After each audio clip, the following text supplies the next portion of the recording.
I'm Alistair, IDEST Training Manager, and welcome to IDEST Tutorials. Today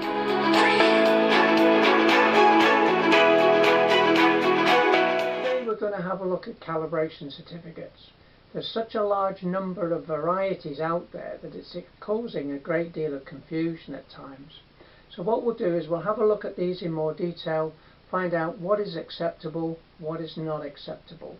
IDEST uses UCAS approved centres for the calibration of gauges simply because UCAS has already been into these laboratories to do the assessing and approval. If IDEST was to do the same approval, it would cost an awful lot of money, and I'm afraid that cost would have to be passed over to you, the centres. So we don't really want that. So that's why we use UCAS approved laboratories. Let's go and see what's involved. So let's start by looking at a real valid certificate. A valid calibration certificate should have a range of information on it.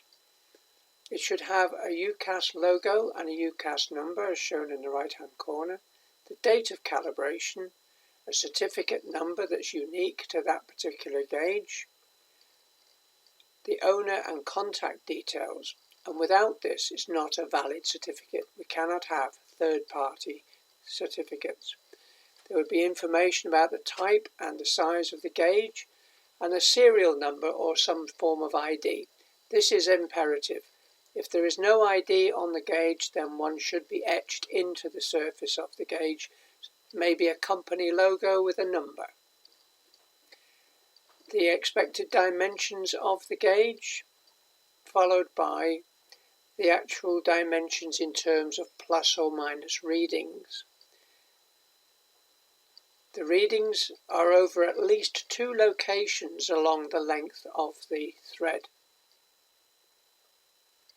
And finally, the technician's name in the top right hand corner who's done the calibration. The next certificate to look at is a certificate of conformity, shown here. These certificates are not accepted by IDEST for a number of reasons. They contain insufficient information.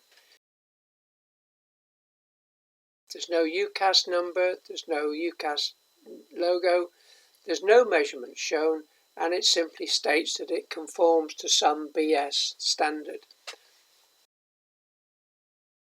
Now we look at a certificate that is a calibration certificate but not accepted by IDEST, simply because there is not a UCAS accredited laboratory. Readings are supplied on this certificate, but there is no UCAS logo or UCAS number, and it says it's accredited to 9001 and not the ISO 17025, which is the one required for calibration of gauges. And it's quite often found that it's done by a third party, in this case a local council. Next is the understanding of readings. This can cause problems. The tolerances are given as plus or minus values, and these need to be applied to the expected value. Once this has been done, you then compare these expected values with the actual readings that have been obtained. If your gauge is within the tolerance levels, then you are okay. For example, here we need, by calculation, to add the tolerance to each of the 23.701s, and we find that in actual fact 23.724 is the upper limit of this particular gauge, and it is actually there already. So if the gauge is not in tolerance, then it should not be used.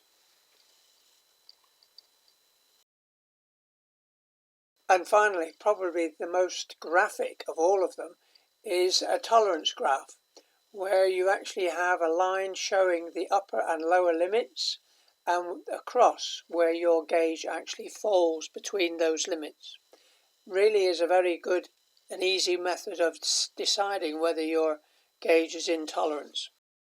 So what to do if your gauge is out of tolerance? Well, you still get issued a certificate, and that could cause the problem because you think the gauge is fine. However, it should indicate on this particular certificate that the gauge is out of tolerance and should not be used. The information is displayed in various ways, not within the required range of the gauge. Gauge is no good for checking the threads.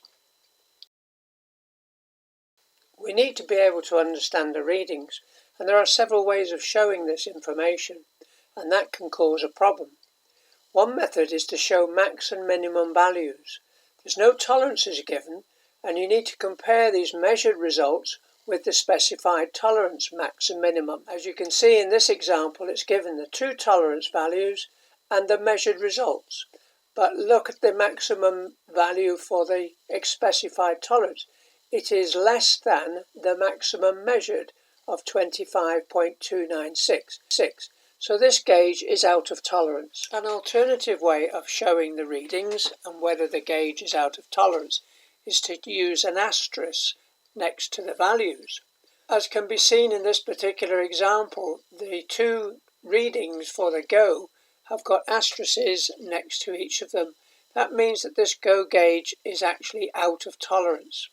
And it would say at the bottom of the certificate probably that this gauge is out of tolerance. However, it's quite difficult to spot sometimes. A further method of showing that the gauge may be out of tolerance is to actually show the readings in red. This is sometimes difficult to spot because the red is actually more a pink, so unless you are eagle-eyed you may miss this actually on the certificate. And finally, it's simply a case of some certificates would state at the bottom of the page, this gauge is out of tolerance. So the secret is examine your certificates very closely, make sure that your gauges are not out of tolerance, and if they are, they should not be used for checking cylinders or valves. On the IDEST website, under the heading of Downloads, there is D049. This is a list of UCAS accredited laboratories, and you can see from that list what type of gauges and pressure gauges or thread gauges they actually can calibrate. So there you go. I hope you found that interesting and that it's clarified a few things for you. Just look forward for another IDEST tutorial. Goodbye for now.